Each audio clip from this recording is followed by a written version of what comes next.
Salut, ça va bien, j'espère. Moi, je vais bien par la grâce de Dieu. Bienvenue dans ce nouvel épisode du Chant de Dieu. Dans cet épisode, on rencontre le jeune homme qui avait rencontré Jésus et qui avait demandé « Bon maître, que dois-je faire pour hériter la vie éternelle ?» Sauf que cette fois-ci, au lieu de rentrer triste après la réponse à cette question, il est rentré converti. Générique. Connaissons la crainte de Dieu, nous voulons te convaincre. Tout en suppliant, sois réconcilié avec Dieu. Tu peux échapper à l'enfer que tu mérites. Jésus, celui qui n'a point connu le péché, Dieu l'a fait devenir péché pour nous, afin que nous devenions en lui justice de Dieu. Quelle bonne nouvelle, bonne nouvelle.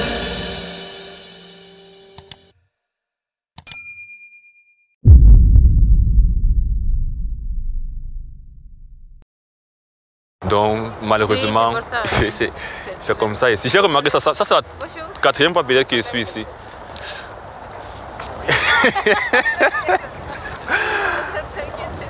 On ne va pas vous agresser. En fait, c'est que nous sommes en train de parler de Dieu à tout le monde. Et on aimerait savoir si vous avez quelques minutes pendant que vous attendez pour écouter. Oui, je me suis posé avec Dieu. D'accord. Mais sinon, vous êtes un croyant en Dieu. Et du coup, présentement, si vous perdez la vie, parce que qui dit Dieu pour moi dit au-delà. Parce que la notion de Dieu, en fait, va au-delà de la vie sur terre. Donc, ça nous amène à penser à ce qui se passe après la mort. Et communément, il y a deux choses après la mort. Soit je meurs et je suis dans le paradis, le ciel tranquille, soit je meurs et je suis en enfer. Il y a deux choses. Et donc, si vous perdez la vie aujourd'hui, vous pensez que vous serez auprès de Dieu ou pas? Si je quoi? Perdez la vie. Si vous mourrez présentement. Si je meurs, je... Là. Ouais. Je vais où? Ouais. Ah oui, je réponds en enfer quand même. Je suis Ah, gentil. on reconnaît qu'il existe un enfer. Vous êtes gentil. Ouais, moi j'irai au paradis. Pourquoi? Parce que vous êtes gentil. Je Mais- suis pas quelqu'un de méchant. Enfin... Et vous croyez en Dieu, Ok, donc ça c'est pour l'intro. Remise en contexte. Là, je suis avec une sœur. Du coup, elle est colombienne, d'où l'accent que vous avez sûrement compris. Et donc, on venait juste de prêcher à une famille. Je vais partager ça dans une prochaine future vidéo. Ce qui s'est passé avec la famille catholique en question. Et en discutant donc, en allant vers lui, voilà, on était là en train de discuter. Comme ça a commencé par ce que j'étais en train de dire. Du coup, la sœur, elle a salué. Et bref, comme on s'est un peu approché bizarrement vers lui, il a décalé comme ça. C'est pourquoi au début, on a d'abord ri en mode on ne va pas vous agresser. Mais voilà, nous sommes comme souvent à côté d'une sortie de métro. Donc souvent, les gens sont en train d'attendre. D'où voilà l'idée qu'il était en train d'attendre et tout ça. Et donc là, j'ai repris l'approche classique qui est de... Bon, j'ai pris l'approche classique qui est de demander... Si vous mourrez, si tu meurs aujourd'hui, tu iras en enfer au paradis pour bien comprendre la croyance de la personne. Et avec sa réponse, vous comprenez pourquoi il dit souvent qu'avec cette question, tu peux facilement comprendre si quelqu'un a compris l'évangile ou pas. Parce qu'il a répondu, déjà deux choses dans sa réponse. La première chose, c'est qu'il a répondu, j'ai dit entre paradis et enfer, tu iras où? Il a dit, je n'irai pas en enfer. Donc, la première chose, c'est d'abord de dire que dans sa réponse, tu sens un manque d'assurance. Parce que quand on te dit, au lieu de répondre par l'affirmatif, pour l'un ou pour l'autre, il a répondu par la négation. Je n'irai pas en enfer. Donc, il y a un côté de la peur de dire j'irai au paradis. Parce que c'est quand même assez, pas évident de dire j'irai au paradis. Surtout quand au fond de ta tête, en fait, la raison pour laquelle tu iras au paradis, c'est que tu es une bonne personne. Comme il a pu le dire par la suite. Parce qu'en fin de compte, il a dit, je suis plutôt gentil, j'irai au ciel. Et j'ai essayé de bien clarifier, vraiment pour, comment on dit? J'entends souvent dire cocked in 4K, c'est-à-dire qu'on t'a attrapé en 4K, on t'a attrapé, c'est clair, c'est net. Il n'y a pas moyen de dire que c'était flou parce que les pixels ne sont pas clairs. Donc j'essaie souvent en fait de vraiment faire la personne exprimer ce qui est dans son cœur. Et ce que les gens disent de manière spontanée à cette question, c'est vraiment ce qui est dans le cœur. Donc j'ai bien appuyé, donc tu iras au ciel parce que tu es gentil. Il a dit oui, je suis une bonne personne. Et donc voilà, bon, je fais ça parce que voilà, c'est vrai que dans les vidéos précédentes, depuis, j'ai déjà eu à l'expliquer, mais c'est vraiment pour expliquer comment avec cette question, tu peux facilement comprendre ce que quelqu'un croit. Après, si quelqu'un a suivi cette question, s'est préparé, va te donner la réponse que tu vas entendre, c'est autre chose. Mais je veux dire, en général, quand tu prêches l'évangile vraiment de manière générale et innocente, pose cette question à des personnes et tu verras en fait si les personnes ont l'évangile, donc si leur espérance est en Jésus-Christ, en dehors eux, ou en dehors d'eux, ou si leur espérance est en eux, qui veut dire encore, ils n'ont pas l'évangile. Dieu dans quel sens? Vous êtes chrétien, pas chrétien, quoi? Et au début, il a dit qu'il croit en Dieu, donc voilà, les gens vont souvent le dire comme ça qu'ils croient en Dieu, mais que ce soit des personnes qui le disent étant dans une religion spécifique et n'ayant pas l'évangile, ça revient au même. Ou que ce soit des personnes qui le disent juste en général, parce qu'il y a beaucoup de gens qui vont le dire, déjà je crois en Dieu, mais pas en un Dieu classique. Ça revient au même, c'est que voilà, il faut comprendre ce qu'il a cru, et si c'est qu'il n'a pas reçu l'évangile, lui expliquer l'évangile. Mais là, j'essaie maintenant un peu tu crois en Dieu, quel genre de Dieu et tout ça, mais l'idée maintenant, c'est première étape, j'ai compris, il n'a pas l'évangile. Prochaine étape, c'est maintenant, il faut délivrer le message. Je vois quelqu'un de méchant. Et vous croyez en Dieu dans quel sens? Vous êtes chrétien, pas chrétien, quoi? Ou bien juste en l'existence d'un Dieu? Voilà, c'est ça. Mettons votre bonté au test. Ok, il a dit, je pense que le micro était trop proche de ma bouche du coup. Laissez, ne vous demandez pas pourquoi j'ai ri. Qu'est-ce que je voulais dire? Le son semble un peu fort parce que du coup le micro était plus près de moi, donc je vais répéter les choses que j'estime que peut-être vous ne comprenez pas. Mais en gros, il a répondu que je ne sais même plus la question. Tellement j'ai continué. Et vous croyez en Dieu dans quel Il a dit qu'il croit en l'existence d'un Dieu, voilà. sens? Vous êtes chrétien, pas chrétien, quoi? Ou bien juste en l'existence d'un Dieu? Voilà, c'est ça. Mettons votre bonté au test. La Bible dit dans Romains 3, 23. Dans la prochaine étape, comme j'explique toujours, il n'a pas l'évangile, il faut lui prêcher l'évangile. Pour prêcher l'évangile, il faut commencer par exposer en fait aux hommes le problème qui se pose. Ils ne sont pas bons, ils sont des pécheurs, ils ne peuvent pas se purifier, se sauver eux-mêmes pour mériter le ciel, tandis que Dieu est bon, Dieu est parfait, Dieu est saint. La colère de Dieu demeure donc sur eux, parce qu'il faut que Dieu punisse le péché, et le seul moyen que sauver, plus tard, c'est la grâce et la foi. Donc on commence par la colère et la justice de Dieu et l'état de l'homme, et on finit en fait par la solution, qui est le pardon en Jésus-Christ. La Bible dit dans Romains 3, 23 que tous sont péchés et sont privés de la gloire de Dieu. Et elle dit un peu plus tôt que, selon qu'il est écrit en fait, personne ne fait le bien, pas même un seul. Tous sont mauvais, tous sont pervertis. Il n'y a pas un homme qui fait le bien, pas même un seul. Selon la Bible en fait, personne n'est bon. Maintenant vous vous dites que vous êtes bon. Je dois vous croire vous, je dois croire la Bible. Je vous crois vous ou je crois la Bible. Parce que la Bible dit que personne n'est bon. Vous vous dites, vous êtes bon. Qui a raison? Ok, mettons ça au test. Il a fait genre, c'est lui qui a raison en fait. Et donc là, on va essayer vraiment de lui demander qu'il n'est pas une bonne personne. Et aussi en passant, je vais souvent me gratter la gorge et tout, ça peut-être mes narines et tout. En fait, il faisait franchement froid. Ces derniers temps, les températures avaient commencé à remonter, mais ce jour, particulièrement, c'est descendu. Donc là, j'avais quand même froid. Avez-vous déjà menti? Oui, mais des petits trucs, quoi. Pas des... Des grands. Pas des trucs graves, voilà. Pas de gros mensonges, ok. Non, des tout petits mensonges. Avez-vous déjà volé? Ah non, jamais. Jamais, ok. Avez-vous déjà regardé une fille avec le désir sexuel qui n'était pas votre femme? Ah non, du tout. Pas du tout. Moi, je suis très... quand j'ai une fille, j'ai que elle, j'ai personne d'autre. Ok. Avez-vous déjà regardé de la pornographie? Non. Jamais. Jamais. Ok. Avez-vous déjà commis un faux témoignage? En passant, bon, comme je dis toujours, j'essaie de ne pas m'arrêter sur tous les détails. Mais, comme je dis, c'est l'histoire du jeune qui avait déjà Jésus-Christ que j'ai respecté tous ses commandements. Et en fait, c'est vraiment à ça que ça m'a fait penser. C'est pourquoi je ne vais même pas la suite employer cette analogie pour lui parler. Mais là, par exemple, quand il dit, parce que demain, s'il a regardé une fille avec le désir sexuel, comme le commandement qui dit, si un homme regarde une femme pour la combattre et que ce n'est pas sa femme, un truc comme ça, il l'a jeté dans son cœur. Certes, il a dit peut-être non, mais il dit, quand il est avec une fille, il n'est qu'avec elle. c'est qu'il sous-entend que, en fait, il était avec plusieurs filles de 1. Et de 2, je sais qu'il n'est pas marié vu que c'était un genou, c'est probablement mon petit frère. Donc, il y a le péché de l'impudicité qui part. Bon, après, je ne veux pas aller jusqu'à assumer peut-être qu'il a eu des rapports avec ses filles. Mais voilà, il y a déjà eu ce regard et cette convoitise avec une fille qui n'est pas mariée. C'est vraiment pour dire que voilà, souvent comme ça, là, quand je prêche, il y a des choses que je peux laisser couler.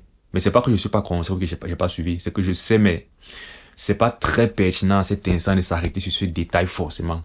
Parce que je sais que je suis en train de partir quelque part et sauf si après où je suis en train de partir ne comprend pas ce que je veux lui faire comprendre. Et là, je vais revenir sur les détails peut-être pour mieux éclairer le point que je veux lui faire comprendre. Mais grâce à Dieu, il a compris après où je voulais en arriver, en venir. Non, jamais. Convoiter quelque chose qui ne nous appartient pas. Commis un faux témoignage. Non, jamais. Convoiter quelque chose qui ne nous appartient pas. Non, témoignage non. Dans le seul péché que vous avez commis dans votre vie, vous avez menti. C'est ça non? Vous avez dit que vous avez fait des petits mensonges. Ouais, du tout petit. D'accord. Deux choses, c'est que la première chose, c'est que... Voilà, on va expliquer pourquoi est-ce que j'ai fait ce que j'ai fait.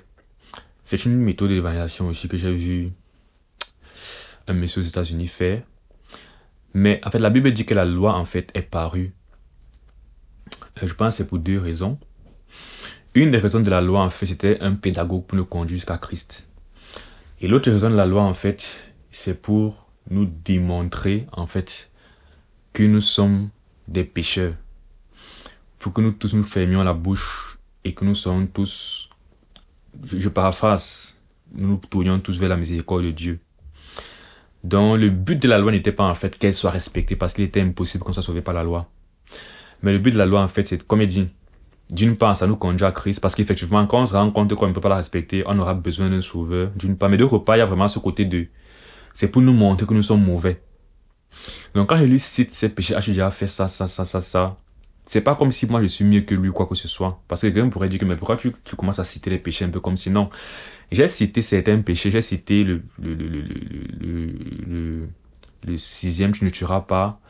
Le 7e, l'adultère avec le regard des femmes. J'ai cité je crois le 9e et le 10e, la convoitise, le faux témoignage. Voilà, donc c'est un peu ça. C'est que tu parfois, pour montrer aux hommes, pour faire qu'on réalise parfois à l'homme qui n'est pas une bonne personne. Tu peux dire en général que nous sommes des pécheurs, il va dire oui, mais dans le cas précis de celui-ci justement qui est en mode je suis une bonne personne, il est question de lui dire un peu comme Jésus avait répondu. Que faut-il faire pour hériter le royaume des cieux? Jésus avait répondu quoi? Respecte la loi, n'est-ce pas? Et il a dit ne fais pas ci, ne fais pas ça.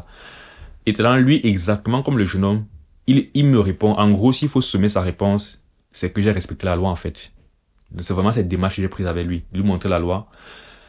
Et comme il dit, en fait, de même que dans l'histoire du jeune homme, il n'avait pas vraiment respecté la loi, mais le jeune homme a répondu à Jésus que j'ai respecté la loi. Et je suis plus démontré qu'il n'a pas respecté, et je suis plus démontré en fait qu'il n'est pas parfait par rapport à la loi. Lui a maintenant dit va vendre ce que tu as et tout ça, mais vraiment avec lui, je veux lui faire comprendre après en fait que a priori, tu as répondu comme ça, je vais pas m'attacher sur les détails. Comme déjà, disons que tu as respecté la loi, mais je vais lui expliquer qu'en fait, c'est pas vraiment le cas. Il n'est pas vraiment parfait, quoi. Donc, bon, en fait, je trouve que c'est intéressant parce que c'est un cas de figure assez, je dirais un cas d'école en quelque sorte.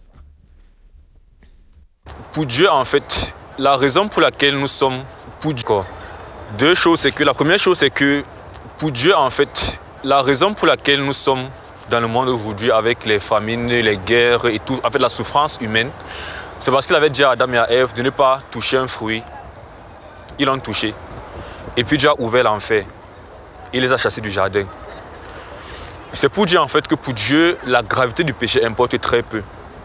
Le péché le plus infime en fait est une offense à sa sainteté parfaite. La Bible dit aussi que Dieu est tellement saint qu'un homme ne peut pas en fait rester dans sa présence et vivre. Si un homme rencontre Dieu, il va mourir parce qu'il a le péché sur lui. Vous voyez. La seconde chose, c'est que dans la Bible, il y a un homme qui a rencontré Jésus-Christ. Il a dit à Jésus-Christ, que dois-je faire pour aller au ciel? Jésus a dit, respectez la loi. Ce que je viens de vous citer ici, il y a des lois, vous voyez. Bon, ce n'est que quelques. Le jeune a répondu à Jésus, j'ai respecté tout ça.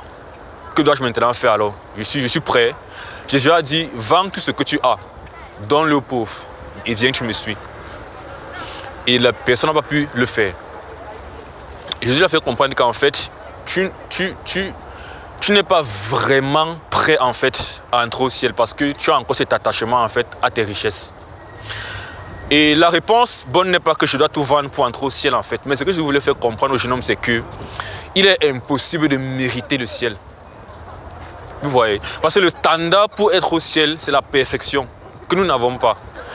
Nous, on se comprend entre nous et vous, vous êtes vraiment une personne moralement excellente. S'il faut voir d'un point de vue humain. Parce que la plupart des gens, ce que j'ai cité ici en fait, seront coupables de beaucoup de choses. Vous avez dit, on passe là-bas, vous ne mentez pas maintenant. Vous voyez? Vous êtes moralement excellent et c'est une bonne chose, mais malheureusement, ça ne suffit pas. Vraiment, façon de parler, quand il dit moralement excellent, c'est un peu... Vraiment, je le pense, parce que beaucoup de personnes auraient répondu qu'ils ont fait beaucoup de choses que j'ai citées. Lui, là, si on se limite à ce que... Et comme je lui ai dit, s'il n'a pas menti, et il a dit qu'il n'a pas menti, il n'est que coupable, en fait, d'avoir fait des petits mensonges. Et une fois de plus, Apocalypse, c'est 11, verset 8. Je pense, ça fait tellement longtemps que je n'ai pas cité ça que j'oublie la référence. Mais je pense que c'est Apocalypse 11, 8. Qui dit en fait que les idolâtres, les impudiques, les enchanteurs, tout ça. Et puis, on dit et les menteurs auront leur part dans les temps ardents de feu et de soufre, le lac de feu, l'enfer. C'est pour dire que, comme j'ai dit, vraiment, il n'y a pas de petits péchés. Donc, même quand il me dit qu'il a fait un petit mensonge, voilà. Aux yeux des hommes, on va dire c'est pas grave. Mais en fait, les menteurs iront en enfer. Donc c'est vraiment ce truc de... Il n'y a pas de petit péché devant Dieu en fait. Même le plus petit péché. Et c'est justement ça le truc, c'est que... Ce qui fait aux hommes dire qu'ils sont de bonnes personnes, c'est parce qu'ils ne connaissent pas Dieu. Parce que si tu connais Dieu et sa perfection et sa sainteté, tu vas rapidement... ça te rend humble en fait. Mais le fait de ne pas connaître Dieu en fait, fait que notre moyen de repère, ça devient des hommes. Et comme les hommes en général sont des pervers, des dépravés, tout ça, ça peut être très facile de se croire une bonne personne parce que tu te compares aux hommes. Aux yeux de Dieu. Parce que son standard, vous voyez, vous êtes moralement excellent et c'est une bonne chose, mais malheureusement, ça ne suffit pas aux yeux de Dieu. Parce que son standard n'est pas le nôtre. C'est pourquoi nous voulons vous partager l'évangile cette fois-ci. Quelle est la bonne nouvelle? C'est que la Bible nous a fait comprendre en fait à quel point l'homme est incapable. Par plusieurs récits, depuis l'Ancien Testament jusqu'au Nouveau Testament. Pour nous faire comprendre ceci, c'est que Dieu veut nous sauver. Dieu sait que si l'homme, dans sa condition telle qu'il est, meurt comme ça là, il va aller en enfer. Il ne pourra pas mériter le ciel. Même s'il a fait beaucoup de bonnes choses, comme dans votre cas. Et Dieu nous envoie un sauveur. Dans Jean 3,16, on dit, Dieu a tant aimé le monde qu'il a envoyé son Fils unique Jésus-Christ, afin que quiconque croit en lui ne périsse point, mais qu'il ait la vie éternelle. Ça veut dire qu'avant que Jésus ne vienne dans ce monde, l'humanité devait périr. Toute l'humanité. Dieu le savait. Mais Jésus est venu être ce qu'on appelle un sacrifice expiatoire. Voilà. Donc, première étape, est-ce qu'il est sauvé ou pas? Il n'a pas compris l'évangile. Seconde étape, le problème, il est un pécheur. Il ne peut rien faire de bon. Ça, c'est plus ou moins fini, c'est plus ou moins expliqué. Maintenant, la dernière étape, on parle de Christ, l'œuvre à la croix, et que le salut, c'est par la grâce. Ça veut dire que dans la loi, la manière dont Dieu purifiait son peuple Israël, c'est que expiatoire. Mais Jésus est venu être ce qu'on appelle un sacrifice expiatoire. Ça veut dire que dans la loi, la manière dont Dieu purifiait son peuple Israël, c'est que on prenait un animal blanc sans tache. Et il y a un prêtre qui faisait un sacrifice où il égorgeait l'animal. Et il prenait le sang de l'animal et il aspergeait sur un endroit qu'on appelle le propitiatoire. C'était une cérémonie que Dieu avait en fait établie pour montrer un peu la purification. C'est-à-dire, vos péchés en fait ont été punis sur un bouc émissaire. Et le sang versé prouve que le péché a été puni, justice de Dieu satisfaite. Quand tu appelles, tu dis, tu as donné ta vie, c'est pour ça que je vis. Un sacrifice éternel, l'expiation suprême, ta sainte justice satisfaite.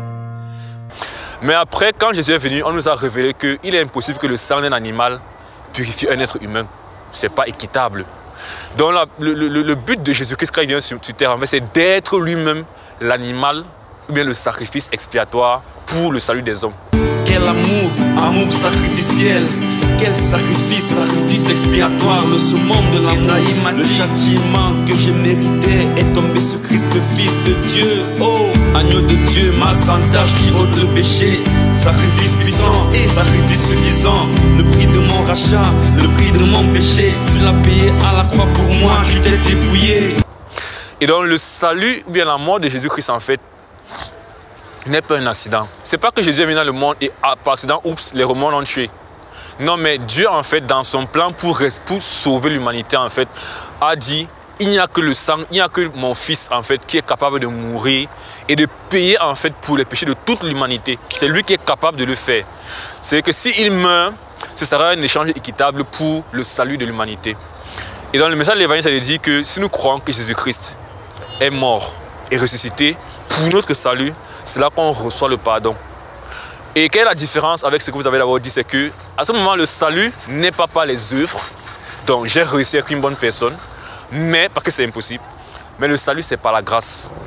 C'est-à-dire que je crois en Jésus-Christ, j'ai la foi en son message, je crois en ce qu'il a fait et Dieu me donne gratuitement la vie éternelle. Au départ, c'était un verset, c'était Romains 3, 23 qui dit tous sont péchés et sont privés de la gloire de Dieu. Et la suite du verset dit, mais ils sont gratuitement justifiés par sa grâce, au moyen de la rédemption qui est en Jésus-Christ. Et donc le message de l'Évangile, c'est que Dieu nous aime tellement, il veut nous sauver, mais la condition pour nous sauver, c'est de se repentir de ses péchés et de croire que Jésus-Christ est son Seigneur et son Sauveur.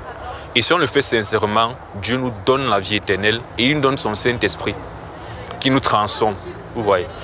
Et nous voulons vraiment que vous preniez cette vérité et que vous y croyez en fait. En fait, nous venons vraiment vous amener, comme la Bible dit, à la repentance. Parce que tant que vous croyez en votre propre justice, c'est bien, mais ça ne vous fera pas entrer au ciel, malheureusement.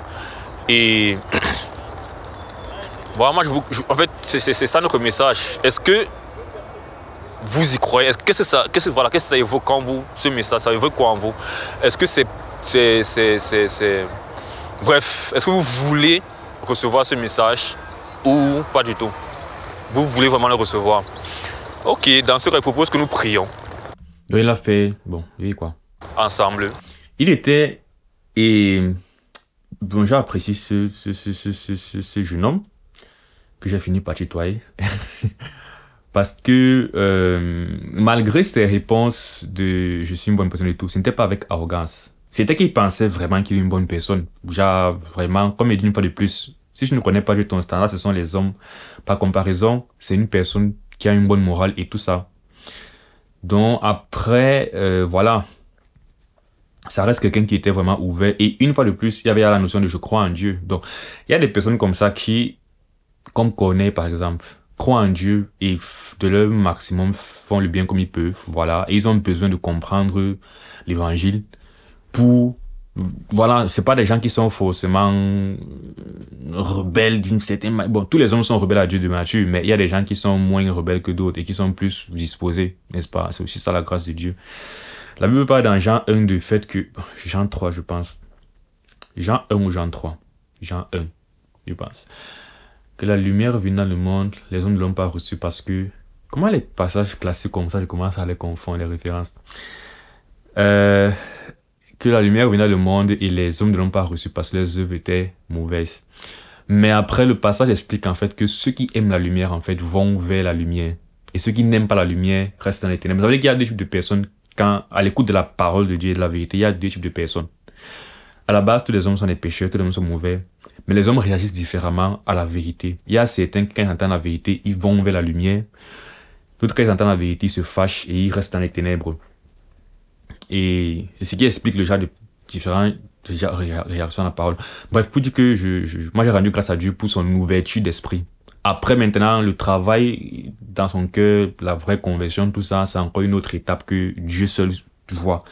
Mais nous au moins, voilà, quand on voit une acceptation, une profession de foi, quand même, ça nous encourage et on rend grâce à Dieu. Là, ce qu'on va faire, c'est qu'on va prier simplement pour dire à Dieu, voici ton prénom. Bon, oui, j'ai caché son prénom parce que après, voilà, ça reste, on reste dans l'anonymat. Tu peux monter un peu, s'il te plaît. Ok, moi c'est Yvan, Lisette. Lisette, non? Donc on va prier, simplement pour dire à Dieu, voici qui a écouté ton message et il est ouvert, il veut te recevoir. Et on va te confier à Dieu en fait. Puis à partir de là, bon, on va discuter après. Okay. On peut prier. Oui, ça marche. Ce qu'on va faire, c'est que je te prie de fermer les yeux, tu pries. Adresse-toi à Dieu. Vraiment, adresse-toi à Dieu. Dis à Dieu ce que tu as compris de ce qu'on s'est dit. Notamment le fait que c'est par Jésus que tu seras sauvé. Parle à Dieu parce que l'idée, c'est de te mettre en relation avec ton Créateur. Tu vois, nous ne sommes que des canons, en fait, tu vois. Et puis moi, je vais prier à haute voix pour te recommander à Dieu. Et puis je vais dire Amen et ce sera bon. Tu comprends? Ok, prions. Seigneur Dieu Père Céleste, gloire te soit infiniment rendue pour ce moment, pour cette soirée. Et pour que tu as mis sur notre chemin, que tu as préparé, Père. Tu lui as ouvert le cœur pour écouter ta parole et pour avoir un cœur humble et disposé pour la recevoir, Père. Nous te supplions, Seigneur Dieu, de te révéler à lui et de lui faire connaître Jésus-Christ, notre Seigneur et Sauveur, qui est mort pour son salut, qui est mort pour notre salut à tous, Seigneur Dieu. Viens et sois le maître de sa vie, révèle-toi à lui et conduis-le dans la voie et fais de lui l'homme que tu veux qu'il soit pour toi, Seigneur Dieu. Nous te prions ainsi au nom de Jésus-Christ, notre Seigneur et Sauveur. Amen. Du coup, nous sommes... Est-ce que je peux avoir ton contact? Ouais, ça marche. Ouais. Vous voulez mon numéro de téléphone ou autre? Yep, oui, et puis tu lui donnes l'adresse de notre église. Ouais, pas de souci. Ça dérange pas? Ouais. Ok. Donc, comme je disais, gloire à Dieu. Après, une fois de plus, par expérience aussi, ça va dans les deux sens. C'est pas les plus réceptifs, a priori, qui vont forcément se convertir. C'est pas non plus les plus fermés à première vue, qui ne vont pas écouter. Donc ça va dans tous les sens. Les voies de l'Éternel sont insondables. Mais une fois de plus, c'est toujours agréable, c'est toujours encourageant quand... Voilà, parce que l'essentiel, c'est que la parole, en fait, soit semée dans le cœur et que le Dieu, en fait, arrose et fasse grandir. Donc, pour nous, la première victoire, c'est quand quelqu'un veut écouter. C'est pas... Paul a dit, comment croiront-ils s'il n'y a personne qui prêche? Comment comprendront-ils si personne ne prêche? Comment seront-ils sauvés s'ils n'entendent pas? Et comment entendront-ils si personne ne prêche? Donc, tout commence par la prédication. Quand quelqu'un a entendu la parole et qu'elle est tombée dans le cœur, là, c'est la première chose. Donc, la première victoire, c'est que quelqu'un écoute l'évangile. La suite, on remet à Dieu. On est content, mais vraiment, on reste en prière. Ensuite, la conversion, réelle et tout ça. Et la suite de l'histoire nous dira, en fait, parce que celui qui a commencé en nous une œuvre parfaite de salut, une œuvre de salut la rendra parfaite pour le retour de Christ. Donc, quelqu'un qui a été sauvé, même qui a bien vraiment reçu la vérité, continuera d'être sauvé, de recevoir la vérité, on le verra dans le temps. Mais anyway, on rend grâce à Dieu pour ça et c'est la fin de cet épisode-ci. Comme c'est un cas assez classique, c'est pourquoi j'ai pris le temps encore de revenir sur chaque étape pour vraiment expliquer le procédé, la réflexion derrière. Ce n'est qu'une méthode parmi tant d'autres, mais voilà, c'est une fois de plus pour édifier, pour encourager, pour t'encourager à prêcher l'évangile avec ta famille, avec tes amis, avec tes proches et même avec des inconnus. On se retrouve dans une prochaine vidéo. Que Dieu te bénisse. Porte-toi bien d'ici là. Ciao.